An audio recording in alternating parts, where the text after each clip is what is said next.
continuance partnership with First Five provides seeds training and evaluation support. PRNS is providing in-person SJRP programs at 13 community centers and 19 classrooms, serving approximately 248 children ages 3 to 5. The library is continuously seeking to evolve and adapt to the changing needs of the community while maintaining consistent levels of intentional planning for high-quality services.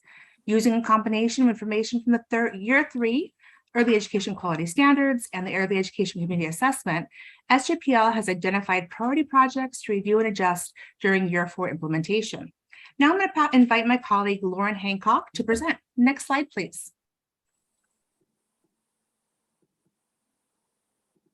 Thank you, Araceli. Good evening, commissioners. I'm Lauren Hancock, the Expanded Learning Community Programs Administrator, and I'll be presenting a few updates around expanded learning. Next slide, please. We will start with Parks, Recreation, Neighborhood, and Services youth programs.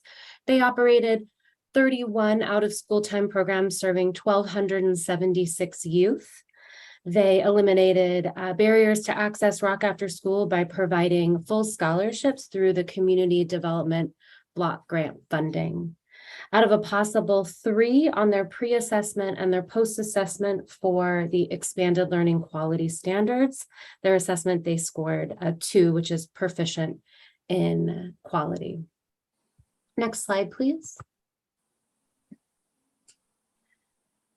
Here is an overview of the PRNS camps for fiscal year 22 to 23. They will serve in summer. They served K through 8 grades from 8 to 11 weeks, running 10 hours a day, Monday through Friday. They also had a fit camp running 6 hours a day from Monday through Friday. The summer programs for Camp San Jose served almost 1,700 youth. And for fit camp, they served almost 300 youth. Camp San Jose Junior for the pre-Ks from ages 3 to 5 served 288 youth, running programs from 8 to 9 weeks, 3 hours a day, Monday through Friday. Scholarships were also available for summer camps through the American Rescue Plan funds. Next slide, please.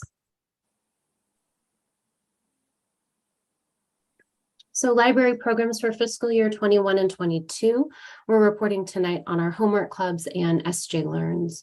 For homework clubs, we ran 300, let me start with a little background around the homework clubs. So the Education Program Services team took over the management for our virtual homework clubs.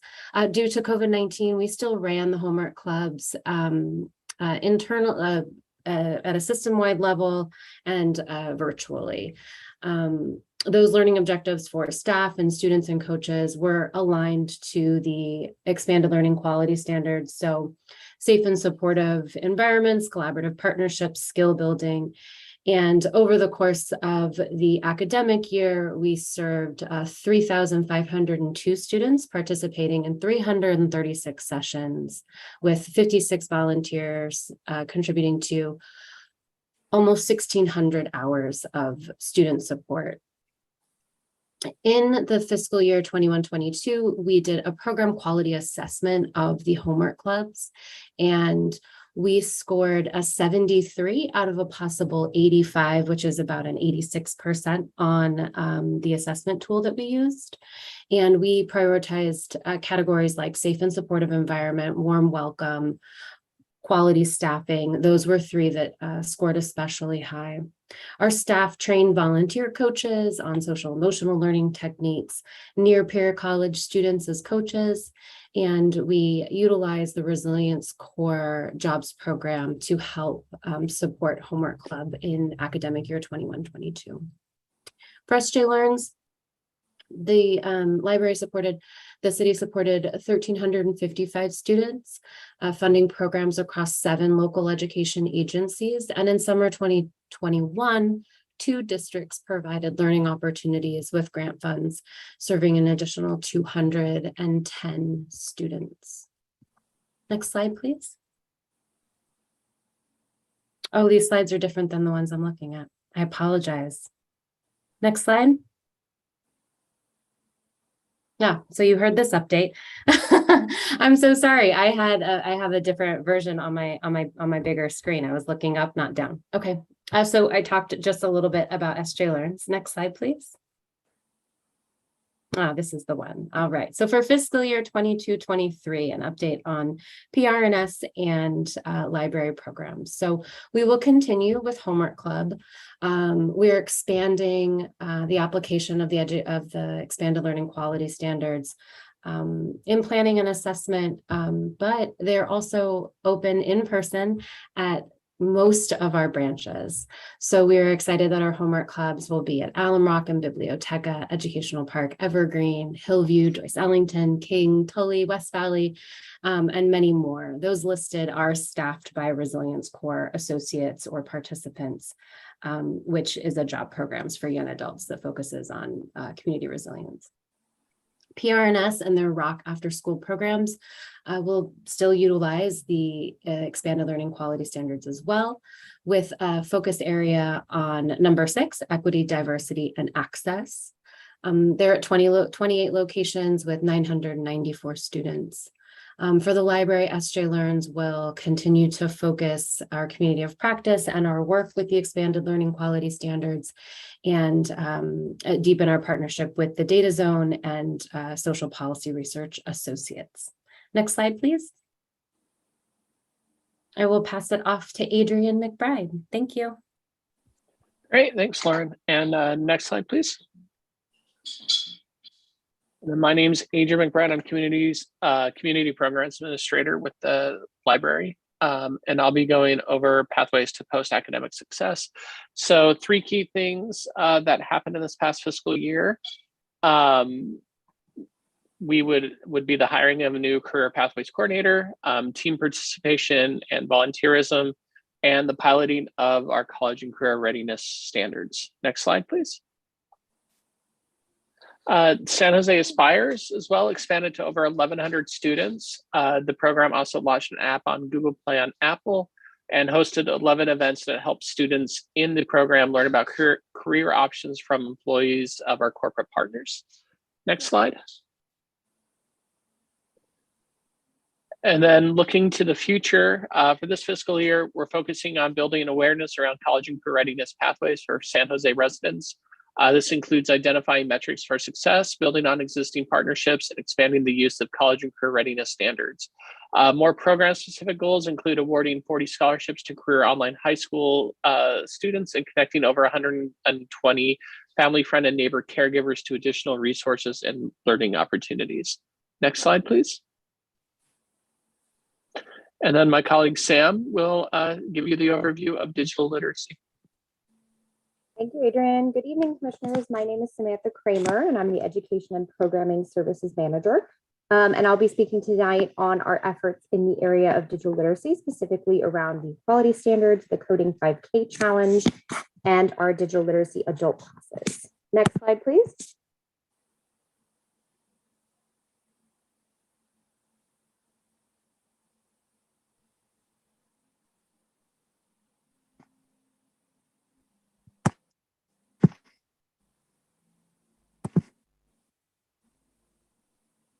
Hey, Sam, did we lose you?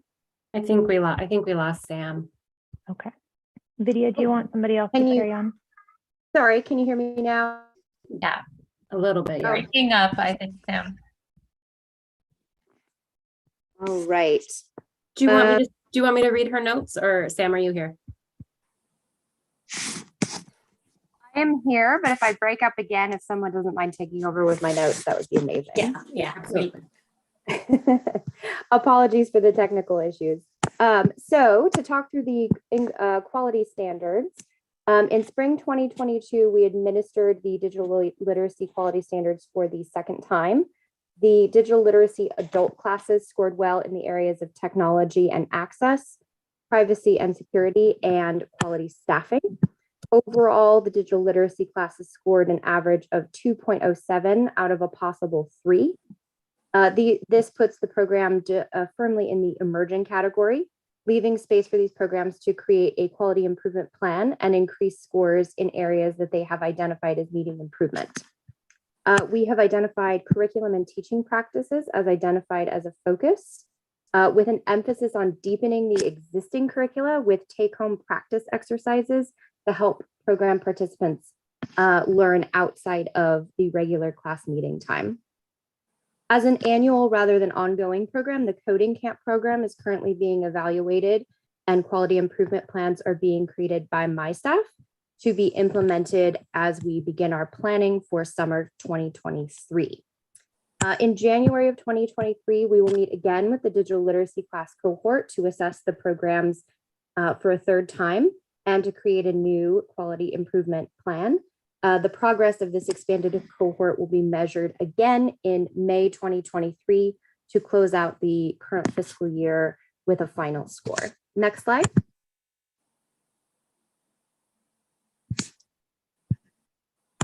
And so through our continuing Coding 5K program, SJPL is committed to providing opportunities for coding experience to students across the city, especially in underrepresented neighborhoods.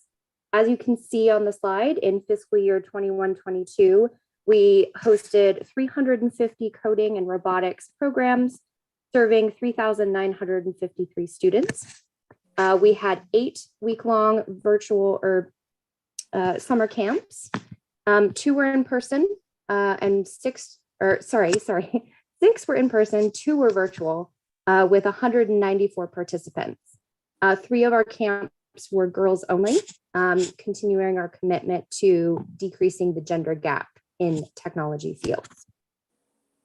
49% of all students across the Coding 5K challenge identified themselves as girls or young women, and 7 certified K-12 teachers returned to us to lead camps in person for the first time since 2019. Other program highlights from the fiscal year include a continuation of the Apple program, which brought additional devices, workshops, and boot camps to students. Check out robotics classes, an expansion of the summer camp series to include the in-person, once again, as I mentioned, for the first time since 2019. And we had focuses in camp using our Swift Apple curricula for the first time. Next slide. A key aspect of our work within digital literacy this year was the implementation of the digital literacy adult classes through the grant received through the city's Digital Inclusion Fund. The library adapted curricula from the California Emerging Technology Fund into our Articulate online management system to administer the digital literacy classes. The workshops were available in 2 modalities, either through a weekly Zoom class or through a Learn As You Go system using Articulate. The curriculum was divided into 4 sections as outlined, moving learners through the basics of internet navigation, managing and integrating information, as well as an additional section on library programs and services that we added as part of our work with the community. As you can see on the slide, we hosted 402 digital literacy sessions over the course of the fiscal year, serving 1,821 learners. And you can also see the language breakdown as we hosted the classes in English, Spanish, Vietnamese, and then a small amount in other languages as well. As you can see, we had 45% in English, 12% in Spanish, and 36% in Vietnamese. And with that, we can move on to the next slide, and I will turn it over to my colleague, Carla Alvarez. Good evening, commissioners. My name is Carla Alvarez, Community Programs Administrator for Equity and Inclusion Services. It's my pleasure tonight to share updates pertaining to our policy and governance pillar. Next slide, please. We'll be hosting the School City Collaborative later this month, in just a few days actually, to review our past and upcoming work plan priorities with the education stakeholders.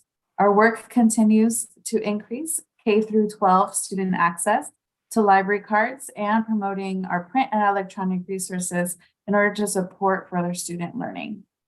Next slide. For our work on, next slide. For our work on equity, diversity, and inclusion, you may recall that the quality standards were approved by Council in February. This is the city's first framework to assess our educational programs efforts to center and advance equity. This fiscal year, we will reconvene the ad hoc committee to complete a toolbox of core equity, diversity, and inclusion concepts for staff capacity building.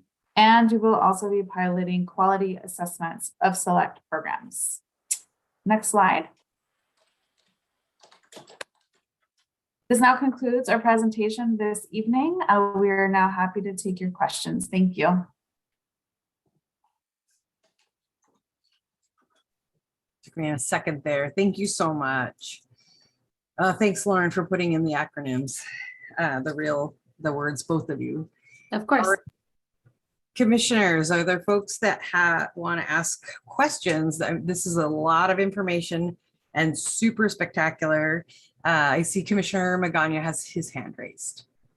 Thank you, Chair Wendy. And thank you for such an awesome presentation. I know as a kid who benefited from these summer programs and after school programs, just the impact it has on families as a whole. So thank you for that. And I've said this, I think, every meeting, and I'm going to say it again. My baby attends the preschool program that you all discussed. She loves school. It's amazing as a parent, as a former kinder teacher, to see how excited she is to go to school through this program. And she's learning Spanish, which is really, really awesome. So they had great work there. And then this piece is a question more connected to our after school programs and some of the coding programs that we have. And I'm sorry if I missed this. Growing up, my family wasn't as connected to the libraries, of course, because of the fines. Shout out to our commission for advocating for that. But how are we communicating with our charter networks and our public school districts on outreaching to families and students about these types of programs, especially if there's scholarships involved?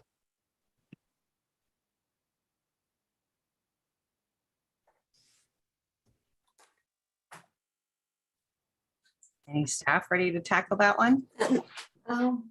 Scholarships. We work. Whoops. Sorry. we work with our school districts. We connect with them directly. We have a newsletter that we send out to them monthly. The library does, and Parks and Rec also has something similar. They have a newsletter that they send out as well, and they also have classes on site at many of the school sites, and so they connect with the students at the school through the site.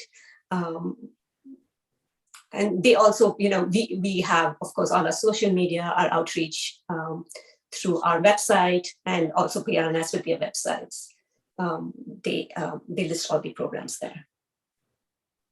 Thank you. Thank you. Again, great work. We are very blessed to have you all as staff, and doing this great work is just a shining example for others in the country of what our library system should be doing because of what it's capable of. So thank you all very much. With that, I yield. Thank you. Commissioner Allen. I used to attend the School City Collaborative as SJTA president, which did not go over very well with Mayor Chuck Reed at the time because he did not want classroom teachers there. I'm wondering if there's been any attempt to include regular classroom teachers, not just administrators or school board members, sorry guys, on the School City Collaborative. I really think it's important to have the input of the people who are actually in the schools. Thank you. Thank you for that question. I would start by saying that, and I think you know that when we wrote the education policy that was adopted, we were able to redefine the School City Collaborative so that it is much more inclusive, and that's the goal, is to have more inclusion. That said, I don't recall if we have taken up the question of having educators as regular members unless requested by their district or their specific school. And Anne or Lauren can correct me on that, but if not, that's something we can certainly take back to the executive committee. It is a very large group already, but because of the ability to meet virtually, that actually really helps with more people being able to engage. So if I don't hear Anne or Lauren jump in, I think that that's accurate, that we haven't, the topic hadn't come up before, so we can certainly take it back and discuss it. That is accurate that we haven't expanded. We actually did get feedback when we were writing the education policy that that having classroom teachers on the formal school city collaborative all the time may create adversarial discussion at times, depending on what's happening at the district level. But we also encourage the superintendents to send delegates whenever they are not able to come, and that could include an actual classroom teacher instead of a member of their administration. So the policy does allow for them to indicate their delegate, whomever they choose that to be. And that has been a discussion with the superintendent. Great, thank you. I'm very interested. Thank you, Commissioner Allen. I'm really interested in that question as well, so I appreciate you taking it back to the group. Other commissioners that might have questions? Looking around the room. Okay, I just have, oh, sorry, there we go. Commissioner Thorson. Sorry to jump in. I was wondering if, I guess this may be kind of a tough or not fair question, but if funding wasn't an issue, what are the new directions you might consider for the education and digital literacy program, or what are the ways of expansion you might be thinking of, just for keeping in mind as we're advocating in the future? Thank you. That's a great question. I will welcome my team to chime in as well, but I think that, the first thing that I think of is the ways in which, because, we have this incredible team. I almost every time I hear them present, I know the work they're doing, and I still get so excited by the professionalism and the incredible skills that we've been able to bring in. And so my dog is muting me. I apologize. We're constantly evolving the planks of the EDL, the major initiatives, so that they're adapting to, perhaps we've been able to accomplish certain goals and we're moving towards a need that we're seeing evolve in the community. And so I think in each of the areas we're seeing growth. You see the expansion of the tutoring program in addition to SJ Learns, for example, right? But a couple of the big areas that I see expanding soon are, one of them is that college and career readiness pathways model. So if we had, we have hired an amazing staff member whom all of you know, and we'll be presenting to you in that capacity, I'm sure soon. And if we could put more resources into that, I'm sure that that's kind of a really exciting opportunity to knit together some of the great work that's been done with other citywide programs, with other, non-city programs, to really ensure that our youth can get on a pathway to meaningful and productive employment that allows them to stay, in our city, which has always been the goal. So that's one area. Another, just off the top of my head, is that, our digital literacy work, we've had to evolve quickly through the pandemic. We're starting to find our footing in terms of getting some big projects done in community Wi-Fi.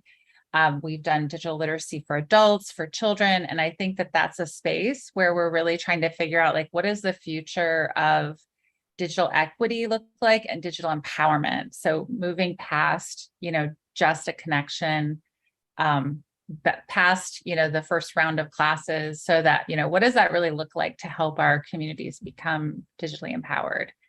So those are just two. And if the team wants to offer any others, I will pause. But I will also say, while I'm pausing, that another whole area that we have, that we are interested in, and we've been reached out to by the Senior Commission, is looking at a more coordinated services for seniors. And I think that could fit into the strategy spectrum, really, the life cycle. I love that. Thank you, Commissioner Thorson. Thanks for the question. Any others? I just have two, a question and maybe a comment question, but one, just so the other commissioners know, I know those of us on the subcommittee for the quality standards know, but for the staff, who actually does the evaluations of these programs? Like, who are the evaluators that are going out and using the tools in each of the different program types? Vidya and team, do you guys want to answer that? So it is a self-assessment. So our staff who present the program also evaluate the programs after the fact. And some of our EDL team members will sit in on a classroom, like for the homework club, to assess the program, or story times to assess them. It's a combination. So it's a combination of self and staff. Correct. Or yeah. Good evening, Commissioner. For the early education, we were fortunate this year to work with San Jose State for an evaluation of our Storytime virtual and in-person programs as well. So we bring in outside partners and they help us with assessment of our programs.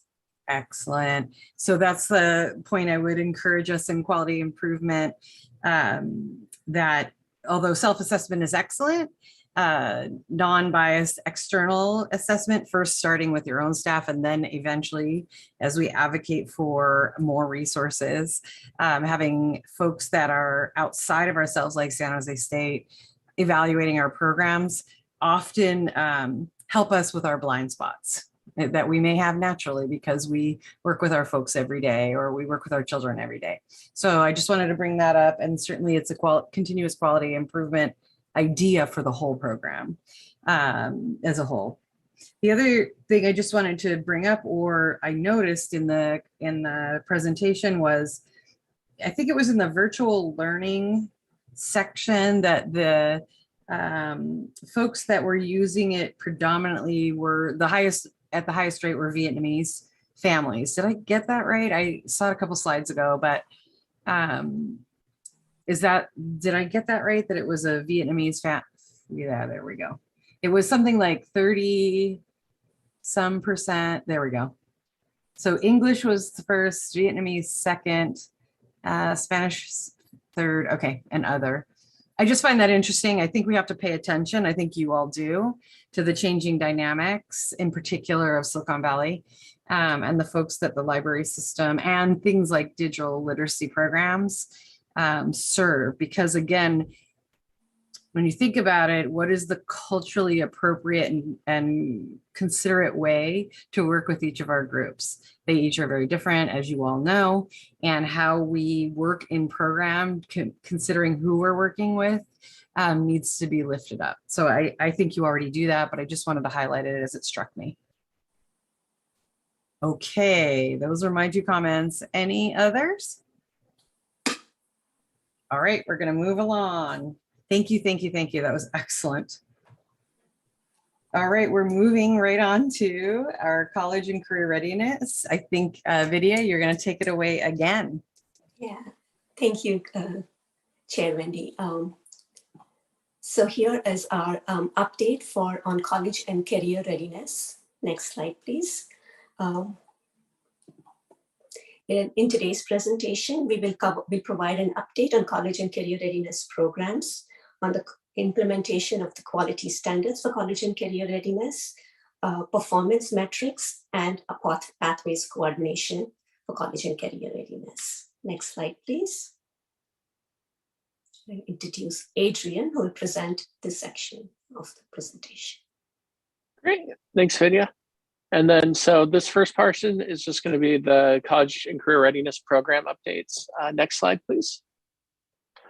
So we have 3 major programs: San Jose Aspires, our Teens Reach program, and Career Online High School. And for the fiscal year 21-22, San Jose Aspires grew to over 1,000 students at our partner schools, which are San Jose High School and Overfeld High School.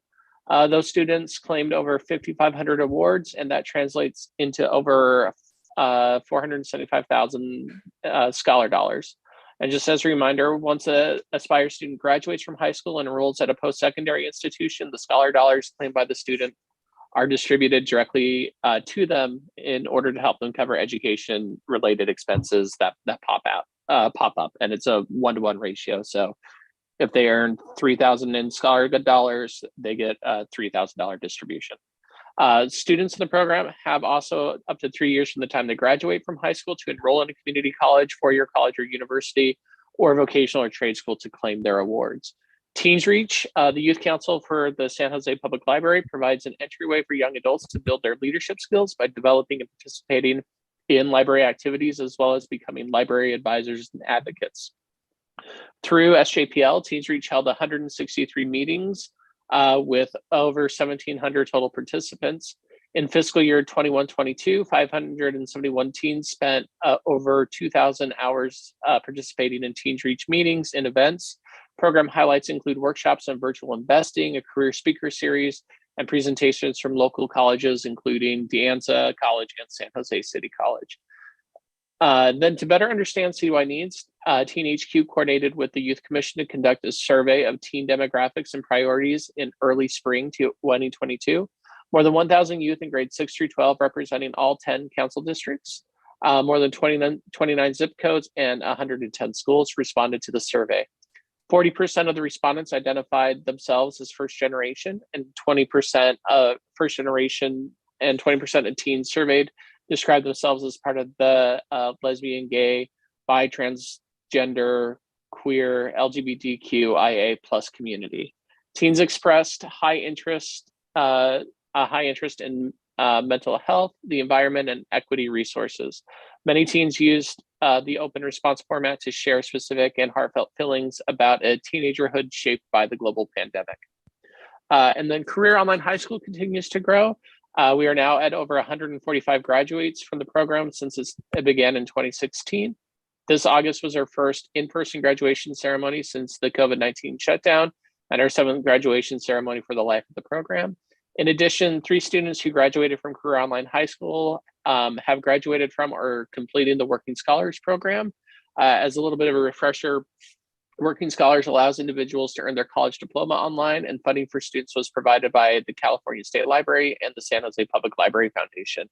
One of the 3 students in the program has graduated. A second student recently enrolled at Thomas Edison University, and a third is still working through the first 90 units of the program with study.com. Next slide, please. And then Lauren will go over SJPL Works. Thank you, Adrian. Hi, everyone. Commission, it's Lauren again. SJPL Works focuses on strengthening their community partnerships and reached over 1,500 participants in fiscal year 2021. Teen interns at the library's Teen HQ received over 300 hours of work experience in social media over the course of the year.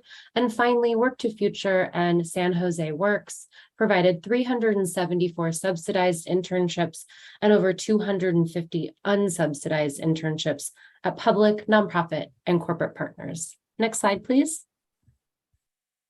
I'll pass it off to Araceli. Thank you. Thank you, Lauren. Good afternoon. Good evening. I'm Araceli Delgado Ortiz, Early Education Manager, and I'll be covering the FFN Caregiver Support Network and the Youth Job Corps. In fiscal year 21-22, the Family Friend and Neighbor Caregiver Support Network connected 106 FFN caregivers to learning and workforce development opportunities, a peer community, and a range of free services. Through accessible supportive systems, FFN caregivers were empowered and inspired to achieve personal and professional growth. Collectively, the participants achieved more than 3,200 professional development hours. Caregivers involved with the FFN network have become empowered early learning advocates, and in doing so are creating a ripple effect for more vibrant future impacting generations of children and families within our city. Moving on to the Resilience Corps. The Resilience Corps Learning Pathway joined the California for All Youth Job Corps program in 2022. The program's goal is to connect unemployed and underemployed youth with work experience opportunities that support expanded learning and after-school homework help and tutoring programs. In fiscal year 21-22, the program connected 61 participants with living wage jobs within the city of San Jose. Collectively, the program participants have over 7,000 hours of service for the last fiscal year. Now I'm going to pass it back to Vidya. Vidya, next slide, please. Thank you, Araceli. So SJ Aspires is continuing for our work plan for 22-23. SJ Aspires is continuing at our partner schools, and we look to increase enrollment to over 1,500 students this year. Career Online High School has maintained a success rate of over 70%, and we have a goal of awarding 40 scholarships during the current fiscal year. Tonight, in fact, the program is having an orientation for 7 new potential students, and a profile of the graduates was on CBS5, which resulted in over 30 new applications within the week. Our program staff are currently working with these new applicants to get them enrolled in the prerequisite portion of the program. Teen HQ will execute the California State Library's grant, including starting small business workshops. Teen HQ staff will also work with the Youth Commission to execute their 22-23 work plan. In addition to ongoing programming, SJPL Works will expand workforce opportunities for people with disabilities, a move which complements the library's new Books by Mail program for adults with disabilities. For 22-23, a minimum of 75 Resilience Corps members will be placed with the summer 2023 providers for a minimum of 10 weeks of employment over the summer months. The FFN network will increase recruitment and offer 120 members of this critical caregiver group free holistic programming, which removes barriers, fosters a diverse and inclusive environment for all, and welcomes the voices of FFNs to co-create the experience. Finally, Work to Future and San Jose Works will provide job placements to over 650 city youth at a variety of partner organizations. Next slide, please. This brings us to an overview of the implementation of the college and career readiness quality standards. Next slide. During this 21-22, library staff led a self-assessments of 3 college and career readiness programs using the college and career readiness standards adopted by Council in December 2021. These programs were Career Online High School, Family, Friend, and Neighbor Caregiver Support Network, and San Jose Aspires. Results of these self-assessments are included in attachment C with the memo for today's presentation. For 22-23, we are building on these assessments and building out action plans for each of the 3 programs, and also evaluating 2 additional system-wide programs, Resilience Corps and SJPL Works. Next slide, please. And with that, I hand this presentation over to Adrian. Thanks again, Vidya. Next slide, please. And then this is a refresher of the logic model that we developed as part of college and career readiness last year. So we titled the logic model Equity in Action because we wanted to ensure that all programs are designed and evaluated to provide high quality opportunities to under-resourced communities and communities of color. The logic model is broken down into 4 categories: inputs, activities, outputs, and outcomes. Inputs are the resources the city and departments put into the programs. Activities are the different opportunities that are provided to the city youth and young adults. Outputs are what the activities are designed to provide, and outcomes are the results that are anticipated from the inputs and activities. Over time, each individual program or department will develop their own program-specific performance metrics and outcomes. Next slide, please.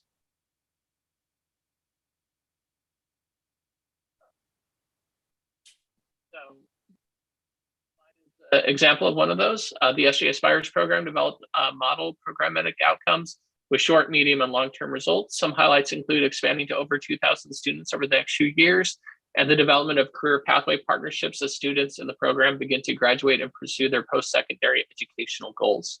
Next slide.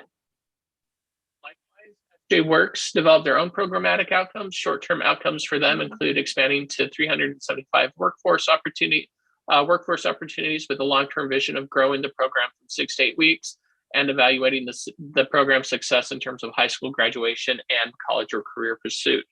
Now I'm going to hand off the presentation to my colleague Amanda, and she will update the Commission on the College and Career Pathways Coordination. Good evening, Commissioners. I'm Amanda Adi, College and Career Pathways Coordinator, and pleased to be able to present the final section of tonight's update. Next slide, please. Next slide, thank you.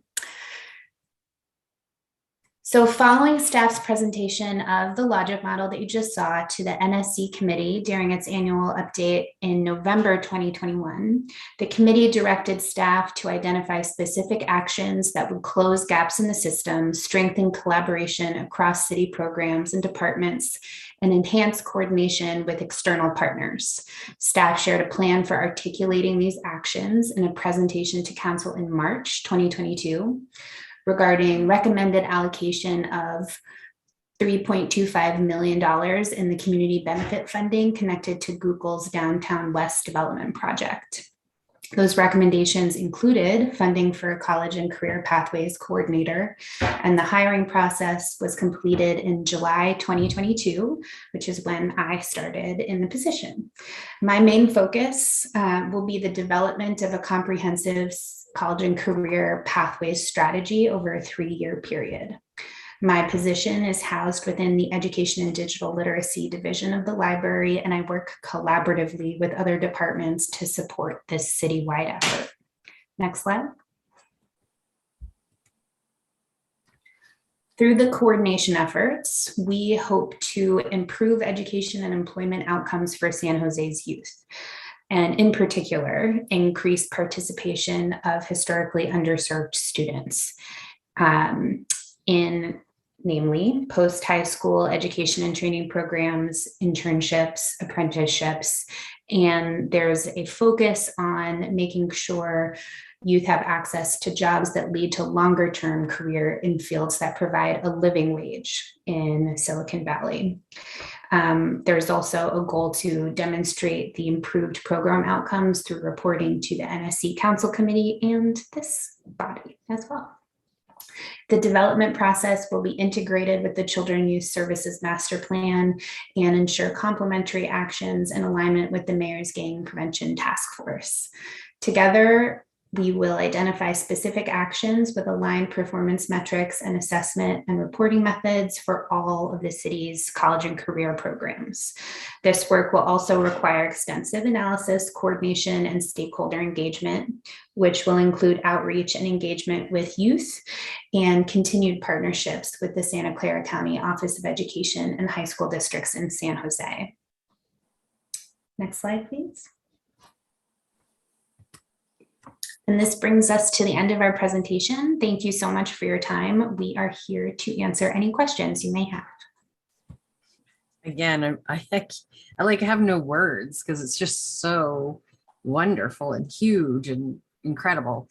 So, commissioners, maybe you have some words in the form of a question for our amazing education digital literacy staff. I'm looking around the room. Oh, Commissioner Jolly.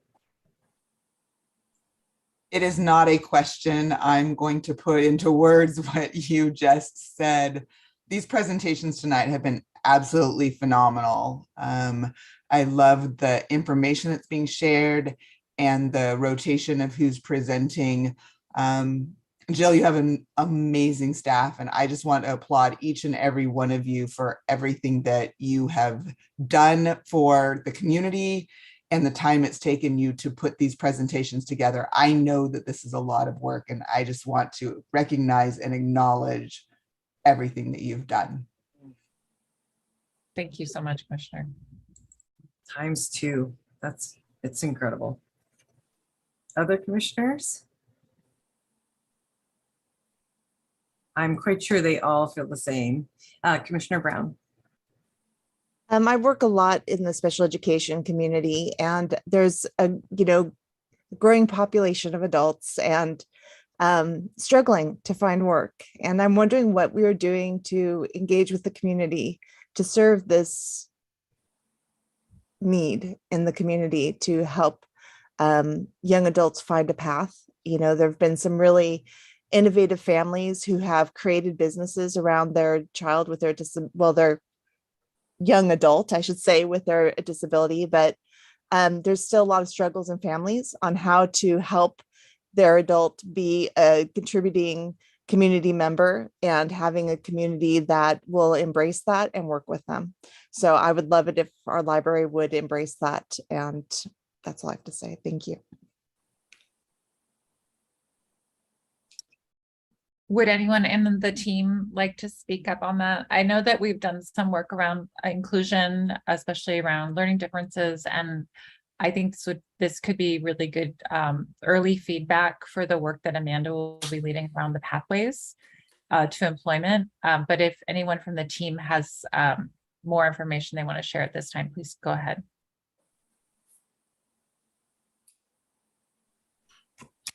I would offer Commissioner Brown, it's good for me to know that you have some expertise in this area and are such a strong advocate for this particular group of youth. And I would love to reach out to you to learn more and hear your recommendations about how we can be sure to be inclusive of disabled adults in our pathways strategy.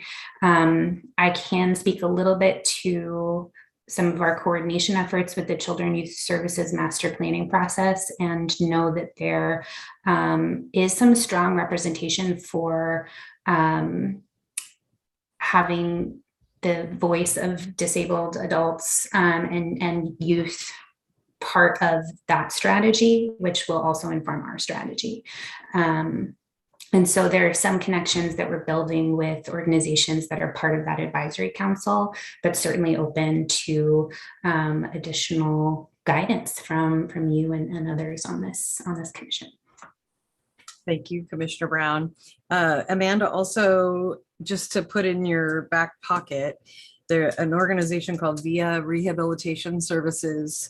They're up in Cupertino doing some they do a lot of things, but one of the things I know they're working on is the adults exactly that Commissioner Brown was referencing, and moving them into jobs and job workforce and or college or junior college. Happy to create an invite. It was my very first job out of college working for that organization. And they're still around and they're pretty spectacular. Might be a good partner for you. That would be wonderful. Thank you. I would very much appreciate the introduction. Yep, and I know Commissioner Brown will have a much more than I have, but just to say, there's a lot of resource out there. Commissioner Reyes. Yes, I would like to say I don't have any question, but I truly appreciate that everyone working hard together for this collaboration. I know being new in the commission. Right now, I totally understand the total picture of everything, starting from early childhood education and care, going to elementary, going to the teenager support, going to the high school, supporting for those, especially for the family need support for the scholarship until they graduate. So I think it's a great opportunity that our community, because I knew for me, like being new, so I didn't know that all the support that we provided to our community, especially in city of San Jose. And today's presentation is opened my mind and myself too, that we're not only here supporting people coming to the library, but we're giving opportunity to them to understand the support is not only for the young children, included the student, all the way to high school, all the way to college. So thank you for all of you for your hard work and dedication. I appreciate you all. That is a great point. And I love when new commissioners say that. I think that I say this in a kind way, but this isn't your, this library system is not what you imagine a library system to be, like, or what people may think it is. It is a deeply embedded community of folks that do much, much more than, not checking out books is not important. It is, but there is much more that this system provides for our community. So I love hearing new commissioners really go, oh, wow. Yeah, that's our library system. So thank you. Commissioner Alvarez. It's Carla. Sorry, I'm going to Carla. Thank you. Sorry. Sure. Yeah, I just wanted to respond back to how we're supporting our community with intellectual and developmental disabilities. We do have several staff members that lead insiders clubs, and they organize programs dedicated to especially young adults with intellectual and developmental disabilities at several of our locations. Which had to be put on largely on pause during the virtual nature of the pandemic, and at their request of saying like that it was best for folks to wait until we were able to meet in person. So those programs are starting to kick off again. And as part of our social workers in the library network that we're trying to connect with additional social workers, one of the new links that we're exploring is actually with the Department of Rehabilitation and the support that their social workers do provide for those with disabilities to help them achieve their employment goals. So I just wanted to provide a little bit more context as to some of the ways in which we're also trying to respond to this community. Thank you, Carla. I promoted you to commissioner because, you know, why not? I was going to say that's a great tip, Carla, because so if you look for programs that are called Insiders, there are even a number of video programs that are available, and that's specifically for that group that Carla described. Thank you. Anyone else? I just love obviously these programmatic presentations and the fiscal ones, but really bring out the best of us programmatic people. And of course, we all start jumping in. So I appreciate that, commissioners. All right, ready to move? Okay, we're going to move on to information item E. We're going to have a staff spotlight around data team from our very own Ann Grabowski. Take it away. Hi, everyone. Thanks so much, Cassie. So Cassie, you can go ahead and go to the next slide. In 2019, the library stood up its first data and analytics team. Then it was the data and policy team. I happened to be the first program manager in that role, and Bobby Rodrock was our first senior analyst in the role. And we quickly got to work just trying to answer the question of where all of the data in our very data-rich system was and how we could organize all of it. And then COVID happened, and all of our smart data thinking went into really understanding community and how we could optimize services for the community while still continuing on organizing our data with this goal of moving from widget counting to impact measurement. Now that we're 2 years beyond that, or 3 years now beyond that starting date, I'm so thrilled to have the team talk to you about the work that's gone on, and the team has evolved a little bit. So, I continue to support this team as a division manager. Bobby Rodrock has stepped into the role of program manager, and we have had the opportunity to hire Chris Bernardo, who's our new senior analyst. This team is incredibly smart and intelligent and manages a pretty significant workload while continuing to expand our organization's capacity to think about data, to understand impact, and how to communicate it out to the broader community. And I don't think that I am overstating it when I say that this data team leads many areas of the city in how we think about and how we talk about what's happening in our very important services.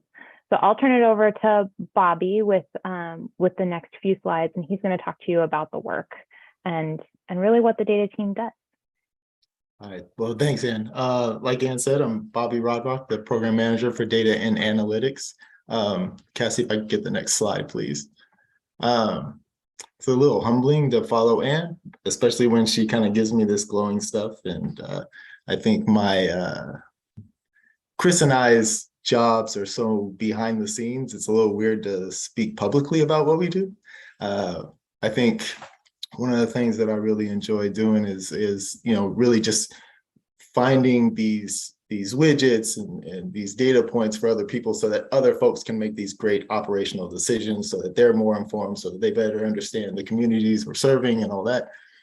And so now I have to come up here and talk about my own work, and it's very uncomfortable. So, Ann mentioned the huge amount of the huge workload we had when we started, right? We really didn't know where the data was.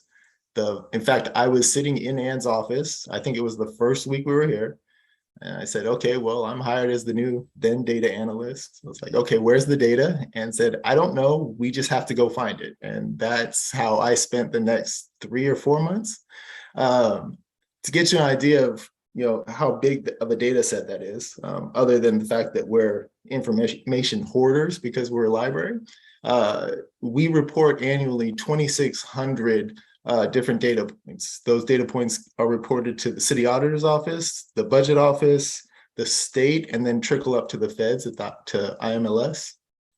So it's not an insignificant amount of work. But we talk a lot about the kind of widgets and data points and how we're just kind of bean counting at this point. But a lot of those widgets and data points are really the foundational tools and foundational blocks that we build further analysis from. So if I could get the next slide, Cassie. Thank you.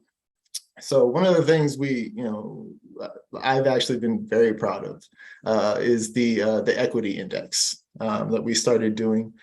I believe the first one was, and you might want to correct me on this, but I believe it was like 2019. I don't know that another city department was using an equity index or any sort of tool like that to make operational decisions. But we did. And these equity indexes are, to me, really cool. We take operational data, we take demographic data that we pull from the US Census Bureau, overlay things, and we do a bunch of nerdy math things that I really enjoy, but not everybody wants to hear right now. Maybe Jill, because she has a math background, but we do it to really help pinpoint areas of need, areas that we may have missed otherwise, and it's really been I think a really useful tool, and one that we've been able to talk to other city departments about and kind of spread the word about how we do it. And okay, one nerdy term. I have been pushing very hard for something called a T-score index, and I am determined to make sure that every department in the city uses a T-score. So that's the one nerdy thing we're going to push. But that's kind of where we've been and where we are. Since Chris is new, I'm going to have Chris, why don't you jump in and talk about the new stuff? Wait, just a second. Just so you know, you're with a bunch of people who love the library. So you fit right in. Come on. I just told people about bees without stingers. Come on, you're doing great. I appreciate that. All right, you're up, Chris. Yeah, thanks, Bobby. So I'm Chris. Nice to meet you all. So I'm the new senior analyst, data analyst with the data team. I just started about 3 months ago. So Cassie, if I can get the next slide. Thank you. So as Bobby mentioned, kind of some of the newer stuff we're working on. Another aspect of what we're trying to do is better track performance. So Bobby had mentioned that he and Ann had laid a lot of the groundwork in figuring out what the different data sets are that the library has, where all that data is housed, and trying to actually access that and take a look at all of it. And part of what's come out of that now is we've been trying to develop tools that we can use to monitor library operations, to try and understand how we're carrying out services. You see a couple of examples here on the slide. And the top one is a dashboard of the library's programs, basically some statistics on how many programs we do,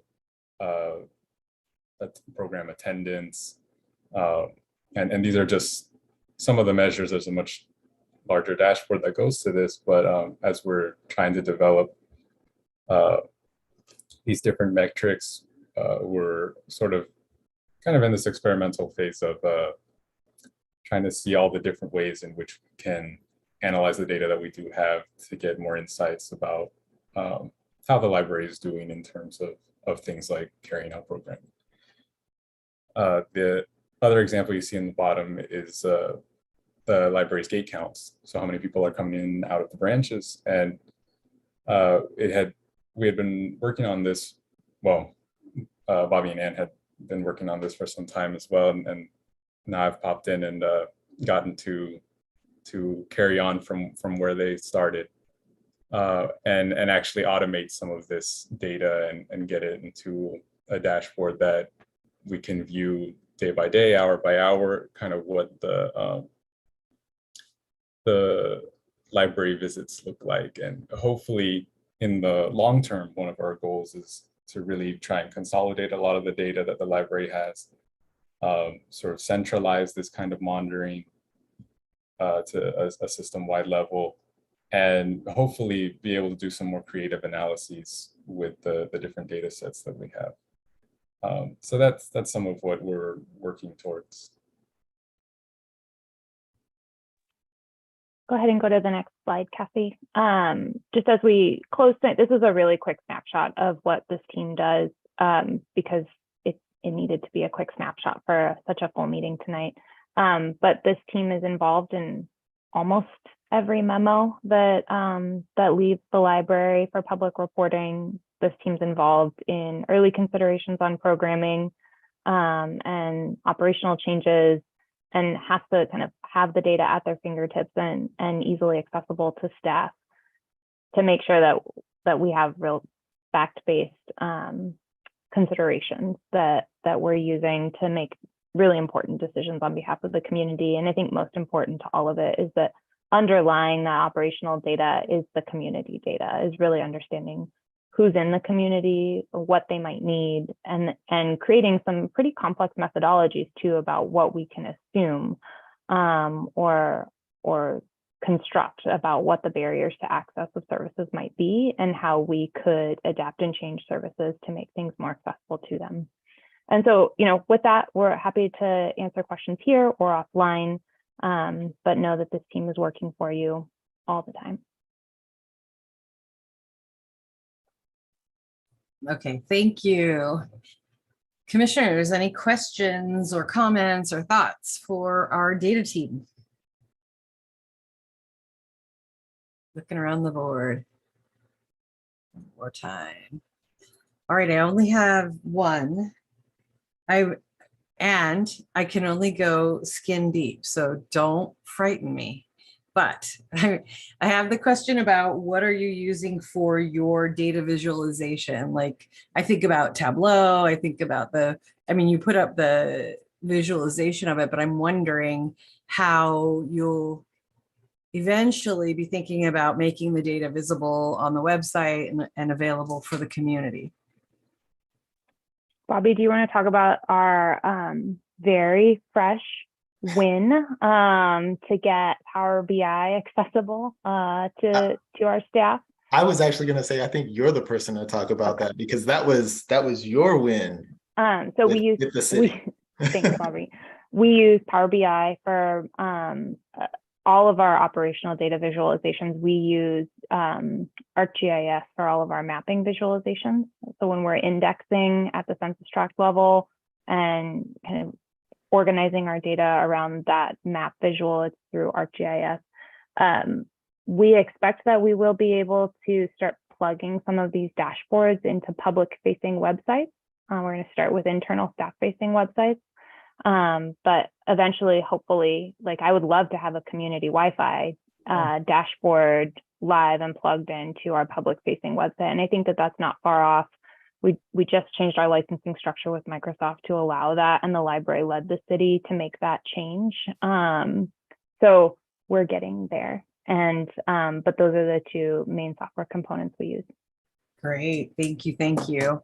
No, that's great. I can't wait to see it when it's at the staff level first. That's going to be really exciting. That's all I know about anything to do with technology and data, even though I have a software engineer son, and only thing I can say about him is he's a full stack engineer, as if I know what that means. But he is. I really want to appreciate it. I really would love to keep hearing about the rollouts and what you're using the data for and how you're using it and what decisions that happen because of it. I think that's the really critical component to, even though it's behind the scenes, it's actually informing what we do out front. So we can't do the best out front without it. So I really can't wait to hear more later when you get deeper into it. And I really appreciate you coming and telling us about it. Thanks, Chair Wendy. You're welcome. All right. Thanks everyone on that. Any other looking around? All right, we're gonna move on. Let's see, Mariella, I see you. We're gonna have our council liaisons announcements. Yes. Hi, good evening, everybody. I'm Mariela with Councilwoman Arenas' office. So I just wanted to start by circling back on the Bill of Rights for Children and Youth audit. I think it's been my announcement for the past couple of months, but it was recently heard by the City Council. So on October 4th, the City Council approved a joint memo. It was by Council members Arenas, Perales, Carrasco, and Foley. Part of what it does is it calls for the formalization of an Office of Family-Friendly Policy. So it's really, really cool, really exciting. The office could really serve the purpose of helping us implement the Bill of Rights for Children and Youth audit report recommendations, as well as really unify the city's family-friendly initiatives and policies. So the potential development of the Office of Family-Friendly Policy has been referred to the upcoming budget cycle process. So that's really, and that's around spring, of next year. So that's when we'll learn more about, if and how it can be made possible. So this step is very much in line with the city's efforts to strategically align our programs that serve children, families, and youth. So again, super excited about it. And also, of course, you are invited to the next Neighborhood Services and Education Committee meeting. It's going to be taking place on Thursday, November 10th at 1:30 p.m. The agenda does include some of the items that you heard tonight. So, the digital literacy and college and career readiness reports, but it also includes the American Rescue Plan, or ARP, spending plan on childcare status report. So the full agenda can be found on the City of San Jose's website under Neighborhood Services and Education Committee. You can also, you can Google it, you can reach out, happy to share it with you. And that's all for me. Thank you. Thank you, Mariela. I will see you there for sure. It's going to be a great meeting. I encourage everyone to go. I appreciate that. We're very, very excited for sure about the Bill of Rights for Children. It's actually now going to move into putting your money where your mouth is, which is the budget cycle that you're talking about. And I also would like to point out that it's not far from thinking about how the county has a children's office with a chief children's officer. The likely counterpart would be this office, and how we can do a lot more when we have two government entities working together on behalf of children and families. So I'm really excited to see how far this goes. So thank you. And please thank the council member for us. Will do. All right. I went a little early by accident and put in the chat what I'm going to say. So there it is. The only thing I'm really going to talk about is the only forum that's being held for the mayor's race around children and families is happening at Educare. And Educare is a national program that is a best-in-class community whole child, whole family program. So this particular Children and Families Forum is happening live and in person at Educare. So all of you who want to see not only what the candidates have to say around children and families, but also might want to look at a national model, it's right next to Santee Elementary. It's a spectacular facility. It's a twofer if you'd like to attend, not only, of course, informing yourself about the two candidates, and what they think about children and families. This is exclusively all they're going to be asked about. So I want to make sure that you all knew, and what I put in the chat is the link for registration. It's free. It's going to be in English, Spanish, and Vietnamese. So please pass the word around. We'd really like to see all of the community, but in particular, if you're in the Santee area, we really want to hear from the Santee neighborhood. That is my only one that I want to share for chair's announcement. Jill, you are next. Thank you, Chair Wendy. So I have a few excellent announcements today. One, as you all know, we implemented our Sunday hours expansion, the opening day on October 2nd. It was a huge success with more than 5,500 visitors. More than 5,000 items were checked out, and we did get more than 60 new library card memberships issued across 16 locations that are now open on Sundays. Many of you, I hope, were able to enjoy it to celebrate the significant milestone in our history. We launched our Sundays on Sunday campaign. by inviting members of the public to visit the library on opening day and receive a free sundae provided by Mr. Softy, courtesy of our San Jose Public Library Foundation. Mr. Softy was a huge hit, and was able to give out more than 1,000 ice cream sundaes in that day, which was amazing. And our branch staff also offered book giveaways, held programs such as story times, and provided lots of resources. We did have a media event at the Berryessa branch where we were joined by Mayor Sam Liccardo and Council Member David Cohen and the Library Foundation. We also had council members visiting branches across the city to show their support and enjoy the library on Sunday. We're very, very thankful for all of our advocates, including the commission, our city leadership, our community members, our volunteers, and especially our incredible staff who welcomed our community and managed very large crowds with their usual flair. So for a complete list of branches now open on Sundays, we also have a special recap video of opening day. We'll provide you with the links. I'm actually going to put in a bunch of links if I can. I think I got, these are all my links all at once this time. So, so check it out on sjpl.org. And I'm sure we'll be having more reports on Sundays, including that incredible data presentation that you just saw, as we've already started collecting data for our mid-year report back to council about how Sundays are being utilized.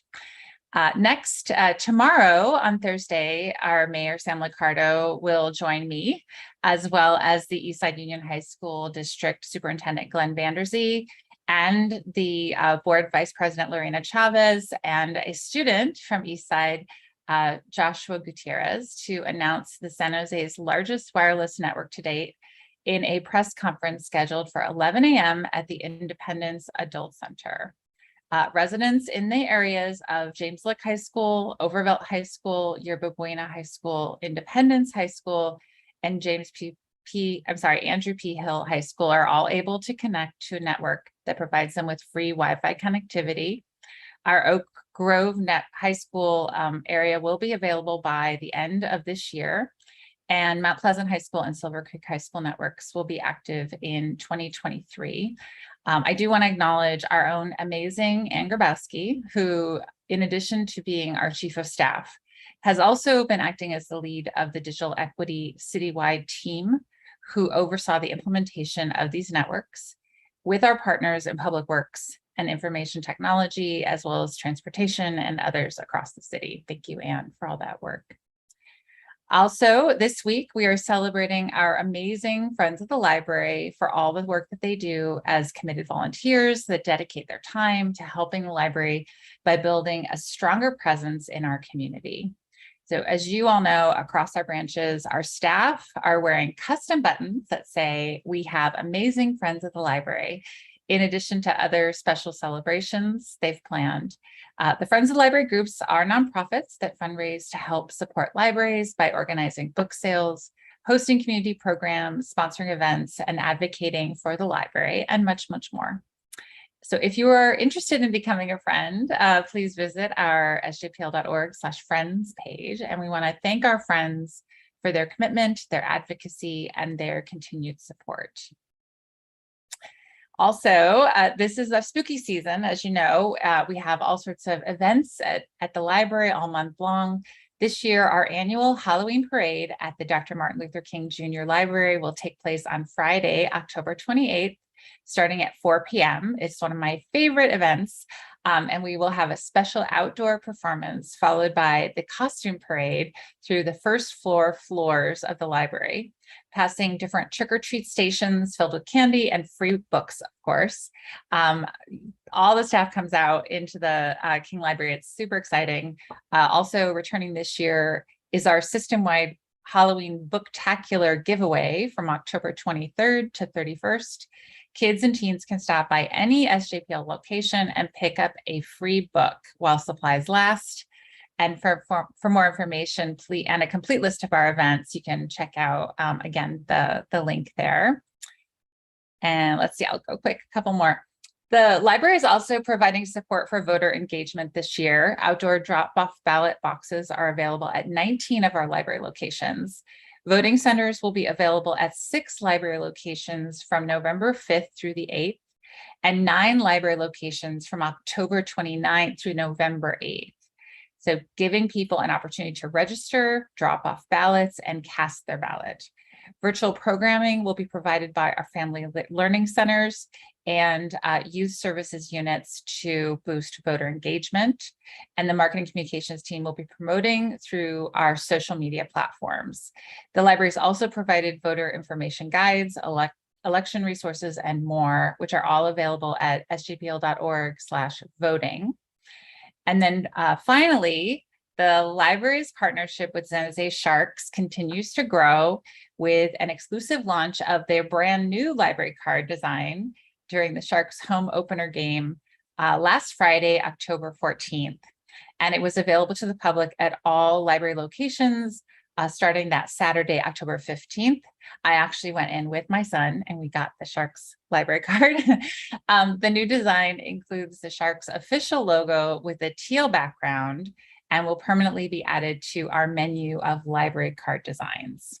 So as you will recall, we did have a limited edition Sharks library card back in 2019, which was designed to include the Sharks stealth color scheme, which was basically looked like black and gray to me from that year. And that was the first ever official San Jose Sharks library card. To date, nearly 25,000 of those Sharks cards have been issued to the public. That concludes my report. Thank you.